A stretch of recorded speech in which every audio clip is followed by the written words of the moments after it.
Shalom, shalom, povo de Deus. Olha, hoje eu quero falar sobre um assunto muito importante e interessante, que é como evitar a infidelidade conjugal.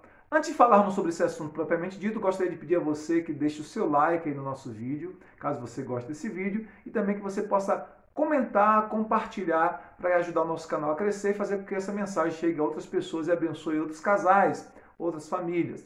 Há um texto bem interessante em Provérbios capítulo 6, versículo 32, que diz assim: o que adultera com uma mulher está falta de si, só mesmo quem quer arruinar-se é que pratica tal coisa. Esse texto é muito precioso e, na verdade, Provérbios capítulo 6, a partir do verso 20, e Provérbios capítulo 7, os dois capítulos desse livro precioso, nos fala sobre as consequências de uma infidelidade conjugal e como nós precisamos ter cuidado, preservando o nosso casamento, guardando o nosso casamento, para que o nosso casamento não caia nas redes da infidelidade conjugal. E aí a Bíblia vai nos falar sobre isso em vários momentos, em vários livros sagrados, mas esse texto é muito precioso porque ele diz assim que quem comete infidelidade conjugal está fora de si, ou seja, perdeu o senso, perdeu o juízo, né? E ele diz assim, só mesmo quem quer arruinar-se, quem quer destruir-se, é que pratica tal coisa.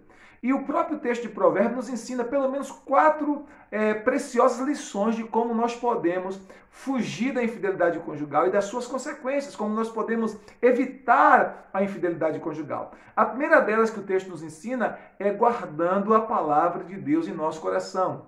Em Provérbios 7, versículo 1, eu queria ler com você, diz assim, Provérbios 7, verso 1. Filho meu, guarda as minhas palavras e esconde dentro de ti os meus mandamentos. Ata-os aos teus dedos e escreve-os na tábua do teu coração, para que te guardem da mulher alheia, da estranha que lisonjeia com as suas palavras. Então, o autor do livro sagrado nos ensina que é importante guardarmos a palavra no nosso coração, a palavra de Deus no nosso coração, porque a palavra de Deus é nos guardar. Aí o texto diz aqui, né, a mulher alheia, mas isso fala também do homem alheio. A palavra de Deus vai nos guardar, vai criar em nós um senso de sabedoria, um senso de espiritualidade, de intimidade com Deus tão grande, gerar dentro de nós o temor do Senhor de tal maneira que, ao sermos tentados, nós estaremos com a palavra de Deus guardada em nosso coração e iremos fugir da aparência do mal. Então, guardar a palavra no coração é o primeiro passo, né, para que a gente possa fugir de qualquer situação que nos leve a pecar contra Deus, que nos leve a desobedecer ao Senhor, que nos leve a cair nas teias da infidelidade conjugal. Então, o primeiro passo é exatamente esse, guardar a palavra de Deus em nosso coração. Salmo 119, versículo 9, a Bíblia diz assim, como purificará o jovem o seu caminho? Observando segundo a sua palavra. Claro que está falando para o jovem, mas não é somente o jovem. Qualquer um pode purificar o seu caminho observando segundo a palavra de Deus, observando o seu caminho segundo a palavra de Deus, de acordo com a palavra de Deus. Então, quando eu ouço a palavra, quando eu medito na palavra, quando eu encho o meu coração da palavra de Deus e quando eu aplico a palavra de Deus ao meu casamento e às circunstâncias da minha vida, do meu relacionamento com a minha esposa, do seu relacionamento com sua esposa, seu marido, o que acontece? A palavra vai me guardar de pecar contra o Senhor, ela vai me guardar das possíveis tentações que eu posso enfrentar. Então, primeiro passo para manter o casamento saudável, livre da infidelidade conjugal, é guardar a palavra no coração. Outra coisa importante que a palavra nos ensina é evite os pensamentos impuros. Evite os pensamentos impuros. A Bíblia nos fala lá no versículo 25, Provérbios 6, 25, diz assim, não cobices no teu coração a sua formosura, nem te prendas com seus olhares. Ou seja, não fique cobiçando em seu coração. O que é a cobiça? A cobiça não é apenas um olhar, não é? A cobiça é aquele olhar malicioso, é aquele olhar que gera fantasias maliciosas, que gera fantasias pecaminosas.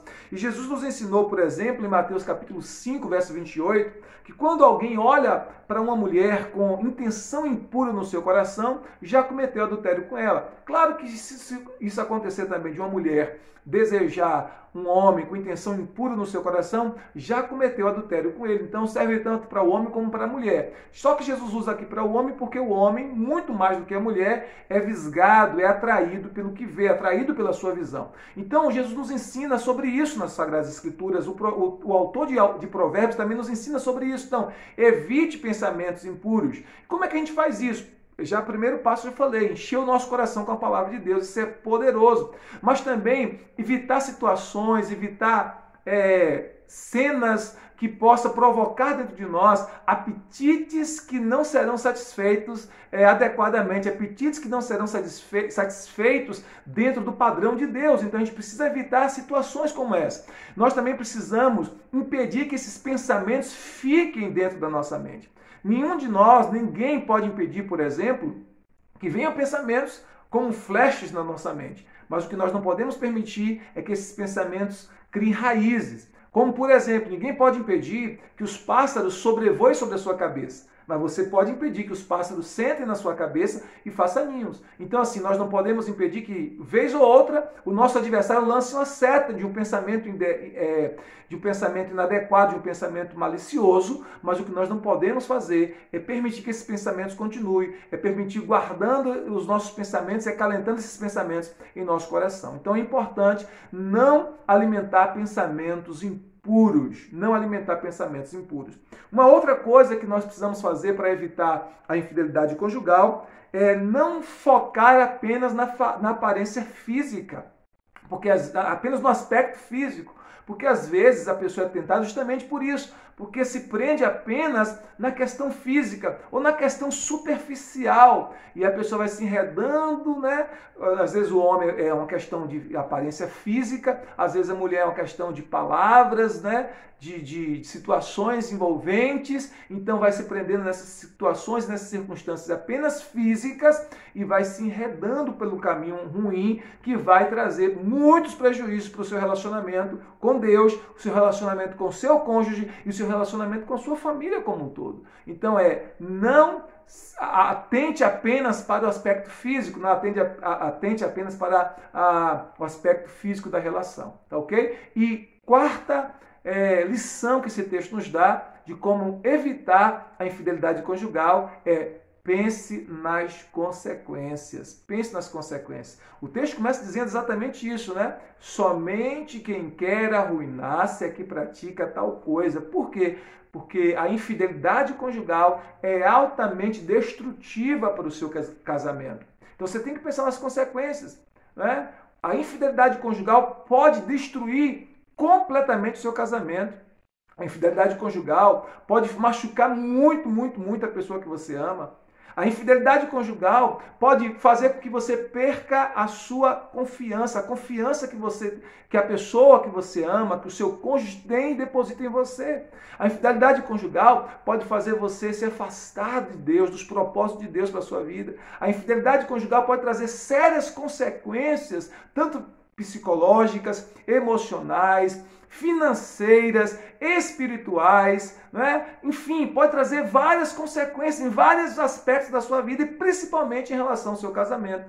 Então, pensar nas consequências da infidelidade conjugal é muito importante. Então, quando nós formos tentados, se formos tentados nessa área, é importante que a gente reflita que haverá consequências. Sempre há consequências. E a gente tem aprendido uma coisa muito importante.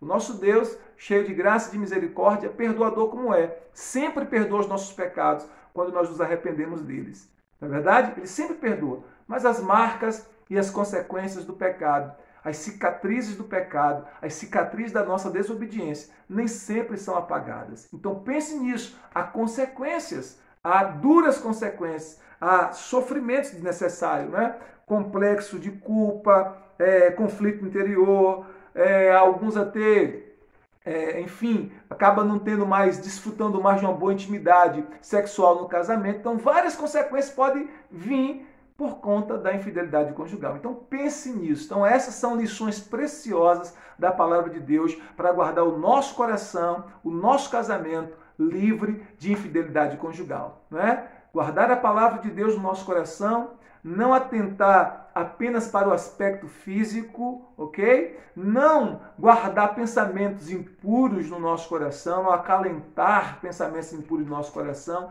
e pensar nas consequências. Isso nos ajuda muito, são lições preciosas da palavra de Deus para vencermos os pensamentos impuros, as tentações que querem nos levar a uma infidelidade conjugal. Deus abençoe você, Deus abençoe o seu casamento, que o seu casamento esteja blindado de toda infidelidade conjugal, em nome de Jesus Cristo, que a sua casa seja um pedacinho do céu. Se você realmente foi abençoado, edificado com esse vídeo, deixa o seu like aí, compartilhe esse vídeo para que outras pessoas também sejam abençoadas, sejam edificadas, outros casais recebam de Deus através desse vídeo e faça o seu comentário também. Isso ajuda o nosso canal a crescer e ajuda com que esse vídeo chegue a outras pessoas, abençoando outras famílias, tá bom? Deus te abençoe, um beijo no coração, shalom, shalom, graça e paz.